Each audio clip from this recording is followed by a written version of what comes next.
déjà montré, dans l'assassinat du prince Louis Rwagasore. Selon ce débat, le prince Rwagasore a été assassiné le 13 octobre 1961 à l'hôtel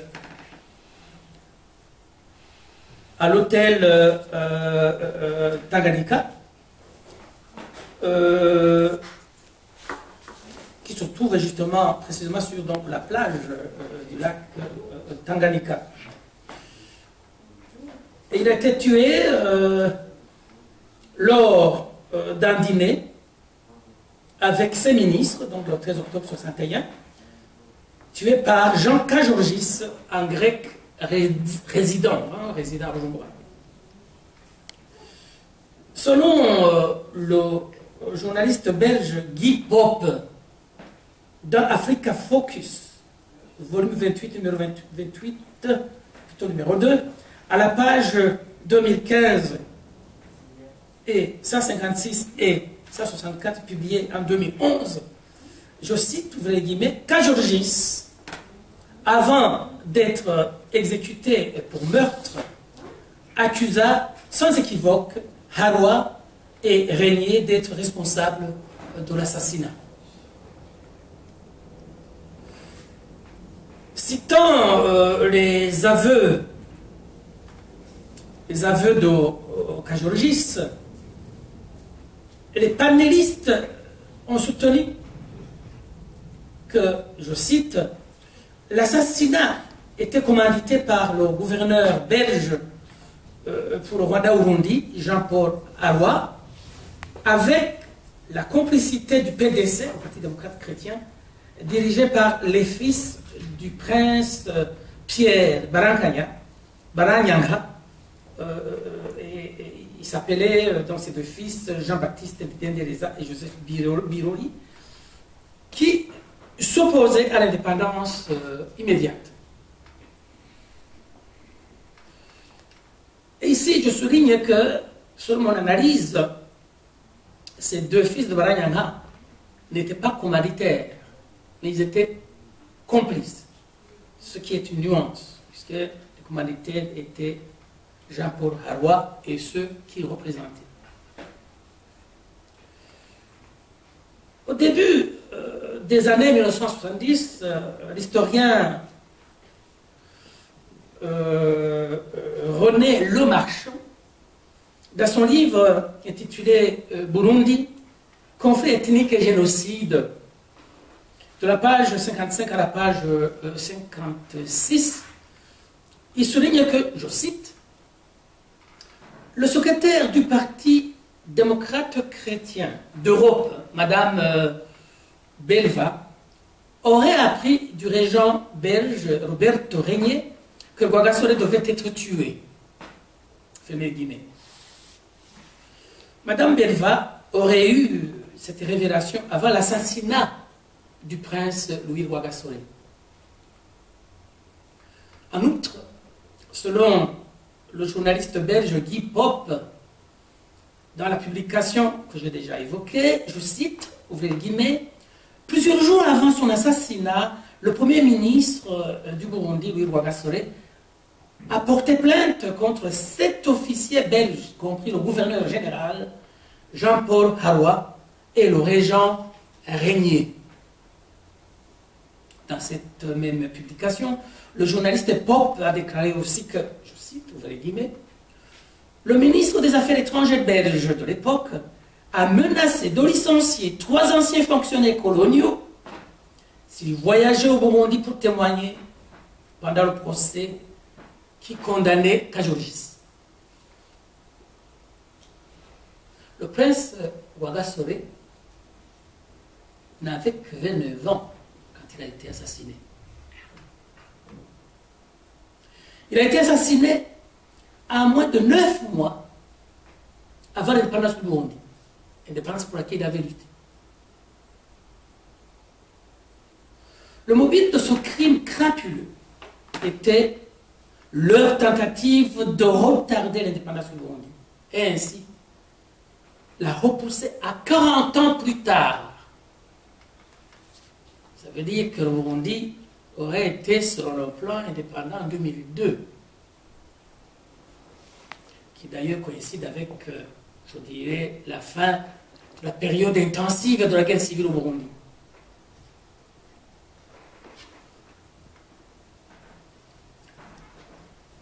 L'image que vous voyez, c'est là que repose le corps de Rwagasore. Repose aussi ses deux enfants qui furent assassinés juste après l'assassinat de leur père, Rwagasore. Ils utilisaient la méthode à la mafia. On descend tous les proches. Son épouse Marie-Rose Ndami Kedjo fut assassinée une année après.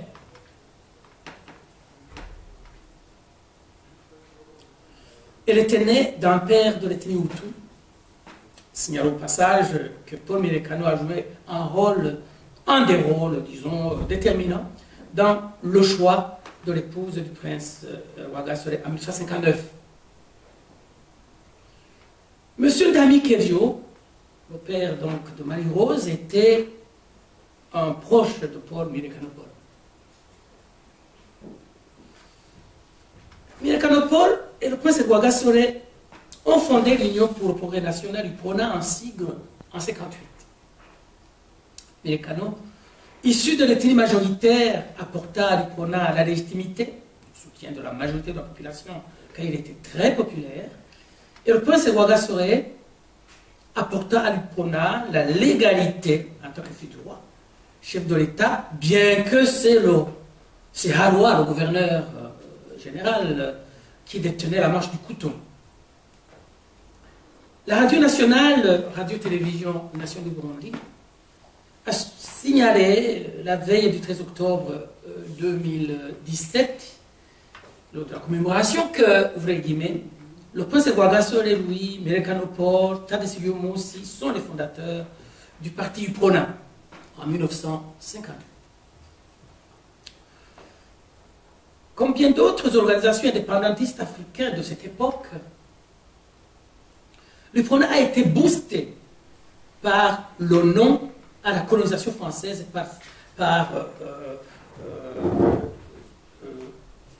boosté donc, le nom était donc prononcé par Sékou Touré.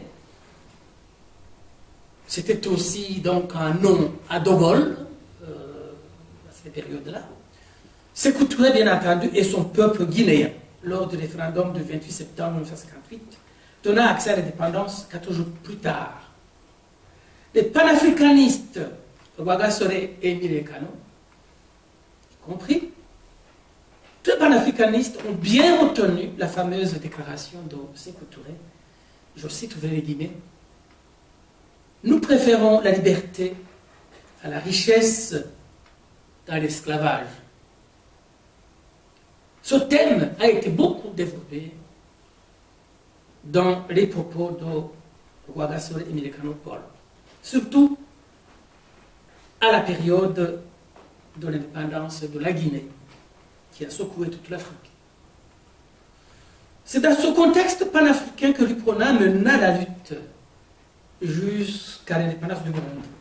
Le premier comité qui a dirigé l'UPRONA était composé comme suit: Nougou, vous avez déjà entendu le nom de Nougou, on n'en parle pas souvent, était président. Le prince Rwagasore était secrétaire général et Paul Mirekano en était trésorier général. Face à cet élan vers l'indépendance du Burundi, sous le leadership de Mirekano et le prince Rwagasore, le gouverneur général Jean-Paul Harwa se mit à persécuter Paul Mirekano d'abord, le prince Rwagasore ensuite. Le gouverneur Harwa décida d'éloigner Paul Mirekano, encore fonctionnaire de l'administration belge, l'exilé donc de la ville de Bujumbura pour le muter vers Ruhengeri au Rwanda. Comme réaction, Mirekano Paul démissionna de la fonction publique pour se consacrer à sa coopérative des cultures maraîchères. Le même gouverneur obligea le roi Mwambutsa IV à éloigner son fils Rwagasore de la ville de Bujumbura avec comme stratagème la nomination de son prince à la tête de la nouvelle chefferie de Butanyerera, créé pour les circonstances. Le prince Rwagasore boycotta régulièrement cette fonction pour s'occuper de la politique globale du Burundi, mais aussi des coopératives, des petites et moyennes entreprises de Buyenzi, quartier Buyenzi à Bujumbura. C'est ainsi que Milekano demanda et obtint de ses militants que le prince Rwagasore Louis, secrétaire général de l'UPRONA, devienne le président de l'UPRONA. Il a fait comprendre à ses militants que le prince Rwagasore était inattaquable en tant que fils du roi. Donc il croyait que Harwa ne pourra pas l'attaquer et encore moins le tuer. Mais, bien entendu, comme vous le savez, ceci n'a pas empêché que le gouverneur général Harwa commandite sa mort le 13 octobre 1991. Concernant les coopératives, Rwagasore et Milekano se sont répartis les tâches. Comme je le disais, Rwagasore prit en charge la promotion des petites et moyennes entreprises avec comme épicentre le quartier musulman de Buyenzi dans la capitale Bujumbura. Paul Milekano se consacra à la promotion des paysans par les cultures maraîchères avec comme épicentre Bugarama, qui se trouve dans la province Muramvya et qui est situé donc dans le fief royal, on l'appelle le fief royal de Muramvya.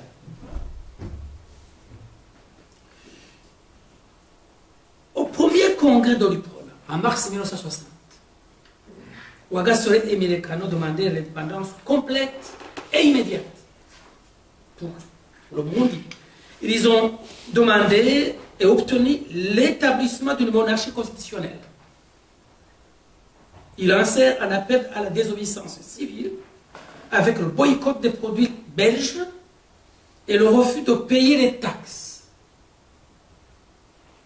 Suite à cet appel, le gouverneur Harwa plaça le prince Rwagasore dans une résidence surveillée à Rumonge, au sud du pays. L'ambassadeur Niyonzima souligne, je cite, ouvert des guillemets, quand Rwagasore a été libéré de cette résidence surveillée, Milekano est resté dans le collimateur des Belges, et c'est pour éviter son emprisonnement que Rwagasore l'a envoyé au Congo chez Patrice Lumumba, dans le cadre des relations entre les organisations indépendantistes. C'était pour éviter que Milekano ne soit lui aussi emprisonné. L'historien, l'honorable Léo Manouangari, apporte une correction. Le prince Rwagasore n'a pas envoyé Milekano comme tel, mais en réalité, il est parti avec Milekano. Le prince Rwagasore est parti avec Milekano. Et l'honorable Manouangari précise que la tactique utilisée par Rwagasore pour faire fuir Milekano fut de l'embarquer dans la délégation donnant suite à l'invitation du Premier ministre Patrice Lumumba à l'occasion des cérémonies marquant l'indépendance du Congo. C'était le 30 juin 1960. L'honorable Manouangari souligne, je cite, les guillemets, le 30 juin 1960, le prince Louis Rwagasore et Paul Milekano sont invités aux cérémonies d'indépendance du Congo. De là, ils apprennent que les Belges risquent de les emprisonner dès leur retour. Le prince Rwagasore conseille à Milekano de rester à Kinshasa. Le prince assure à Milekano que le parti UPRONA prendra en charge les dépenses. Ouvrez les guillemets, après l'assassinat de Patrice Lumumba, le 17 janvier 1961, fermez les guillemets, indique l'honorable Darouba Guillet dans le site web de la